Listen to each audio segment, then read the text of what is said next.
Hello India, नमस्ते। आज हम बात करेंगे भारतीय शेयर मार्केट के उस बेताज बादशाह की जिसकी सफलता ने शेयर मार्केट के प्रति भ्रम को पूरी तरह मिटा दिया और उनकी सफलता ने एक आम भारतीय नागरिक को शेयर मार्केट की तरफ आकर्षित किया। आपकी तुलना अमेरिका के बड़े इन्वेस्टर वॉरेन बफेट से की जाती है, जबकि वॉरेन बफेट की तुलना आपसे की जानी चाहिए जिनका नाम है राकेश झुनझुनवाला।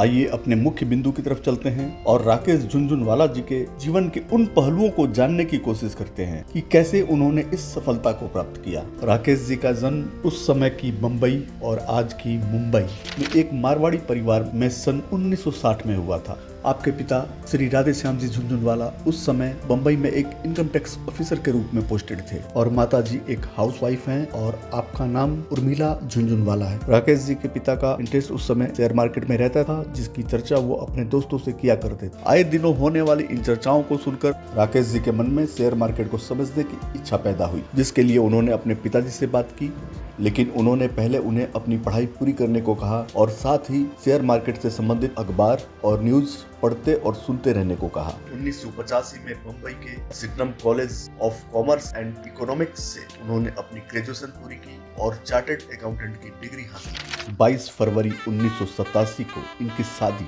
रेखा जी से हुई, जो खुद भी एक इन्वेस्टर थी। राकेश जी के बड़े भाई श्री राजेश झुनझुनवाला भी एक चार्टर्ड अकाउंटेंट है और आपकी एक बड़ी बहन भी है जिनका नाम सुधा गुप्ता है और छोटी बहन नीना सांगरनेरिया है। राकेश जी का शेयर मार्केट में पहला इन्वेस्टमेंट 5,000 का जरूर था, लेकिन इतने कम पैसे से ये कहानी नहीं बनने वाली थी। तब इन्होंने अपने बड़े भाई के क्लाइंटों से इंटरेस्ट पर पैसा लिया, इस वायदे से कि वो बैंक एफडी से ज्यादा रिटर्न उन्हें लौटा कर देंगे। राकेश जी को पहला 1,25,000 रुपए का इन्वेस्टमेंट मिला, इस शर्त पर कि पहले इसमें से वो इंटरेस्ट कमा कर दे। राकेश जी को पहला बड़ा मुनाफा 1986 में हुआ था, जब इन्होंने टाटा टी के 5,000 शेयर्स 43 रुपए में लिए थे और 3 महीने में ही उनका रेट 143 रुपए हो गया था, जिन्हें बेचकर इन्होंने 3 गुना नफा कमाया। इसी साल इन्होंने 12,50,000 के निवेश से एक साल में 30 लाख रुपए कमाए। लेकिन राकेश जी के जीवन में सबसे बड़ा टर्निंग पॉइंट 1989 में तब आया जब बीपी सिंह द्वारा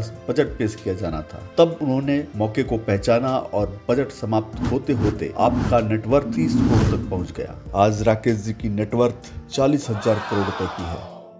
राकेश जी के सफलता का एक ही मंत्र है, buy right and hold tight. सही शेयर सही समय पर खरीदो और सही समय पर बेच दो। आज राकेश जी कई कंपनियों के डायरेक्टर के साथ साथ एक सफल फिल्म निर्माता भी हैं। इन्होंने की एंड का, समिताभ और इंग्लिश विंग्लिश जैसी पिक्चरों का निर्माण किया है। इस सब के बाद भी राकेश जी एक बेहद दयालु और बेहद सरल स्वभाव के व्यक्ति हैं। मारवाड़ी कम्युनिटी जहाँ भी रहती है वहाँ समाज, शहर और देश के उत्थान के लिए कुछ न कुछ जरूर करती रहती है। उसी धर्म का पालन करते हुए राकेश जी भी अपने इनकम का 25% शिक्षा, कैंसर पीड़ित और समाज में व्याप्त कुरीतियों को समाप्त करने के लिए देते हैं। अभी राकेश जी नवी मुंबई में एक हॉस्पिटल का निर्माण कर रहे हैं, जहां 15,000 लोगों के आंखों का फ्री ऑपरेशन करने की व्यवस्था होगी। आज राकेश झुनझुनवाला जी ने अपनी मेहनत से उस मकाम को हासिल किया है जिसके लिए किसी परिचय की जरूरत नहीं। लेकिन ध्यान रहे, राकेश जी के सफलता में जितना योगदान मेहनत का है उतना ही योगदान भाग्य का भी है। आइए सुनते हैं राकेश जी की कहानी उन्हीं की जुबानी। राकेश भाई, सबसे पहला सवाल कि 5,000 रुपए से शुरू की हुई जर्नी आज हजारों करोड़ तक पहुंची है। आप मार्केट में आए कैसे? आप एक इनकम टैक्स ऑफिसर के बेटे हैं, आप मार्केट में आए कैसे और ये जर्नी कैसी थी? देख शिवानी, हूँ तो मैं इनकम टैक्स ऑफिसर का बेटा, लेकिन हूँ मारवाड़ी अग्रवाल। तो व्यापार हमारे खून में है और मेरे पिताजी को भी शेयर बाजार में थोड़ा बहुत इंटरेस्ट होता था। तो जब मैं 12, 13, 14 साल का उम्र का था तो उनके दोस्त आते थे शाम को, वो लोग डिस्कस करते थे। वो समय में Century Mills, Gujarat State Fertilizer, Gwalior Rayon, Tata Steel, ये सब बड़ी कंपनियां फेवरेट कंपनीज थी। तो मैं हमेशा बहुत इंक्लूसिव बच्चा था। सो माय फादर, मैं अपने फादर को बहुत क्वेश्चन पूछता था, ये टाटा स्टील का भाव क्यों बढ़ गया, सेंचुरी क्यों घट गया।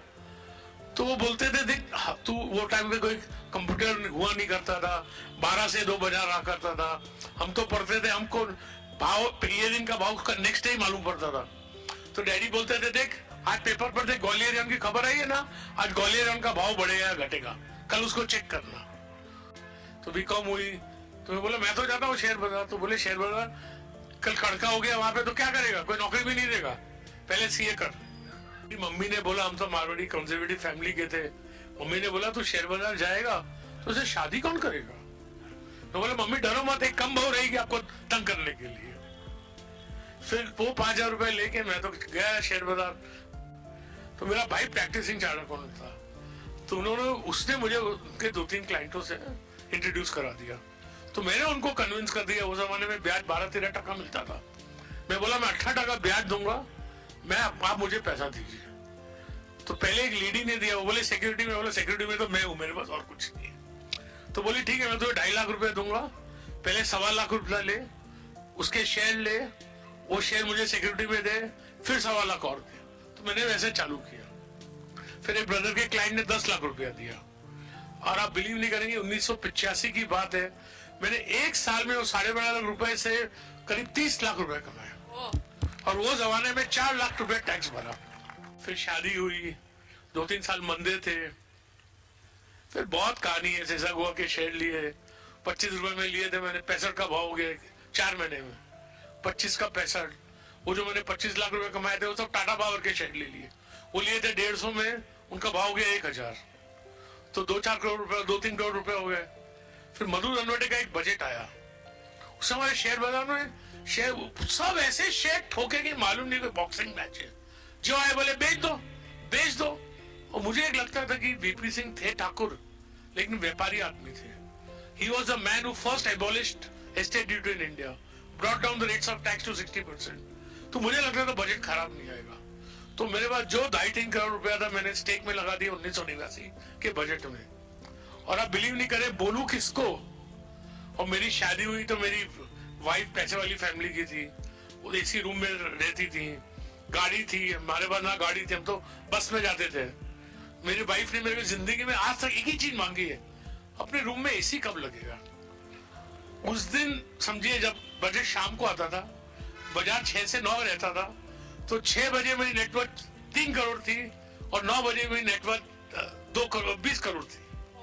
तो मैंने जाके बस एक ही चीज की, रेखा को घर पहुंचा रात को 2 बजे, सब डिस्कस वगैरह करके मैंने बोला रेखा अपना एसी आ गया। और फिर भगवान ने साथ दिया।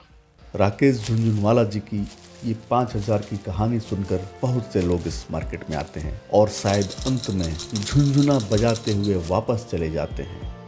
इसलिए इस मार्केट में आने के पहले पूरी स्टडी और प्रैक्टिस जरूर कर लें। और अंत में आपके लिए गिव अवे, हमारे चैनल को ज्यादा से ज्यादा शेयर करें, सब्सक्राइब करें। आप पा सकते हैं बोट का ब्लूटूथ हेडफोन। शेयर सब्सक्राइब करने के बाद डिस्क्रिप्शन में दिए गए हमारे व्हाट्सएप नंबर पर उसका स्क्रीनशॉट जरूर भेजें। अब हम आपसे मिलेंगे किसी नई इंफॉर्मेटिव वीडियो में, तब तक के लिए धन्यवाद।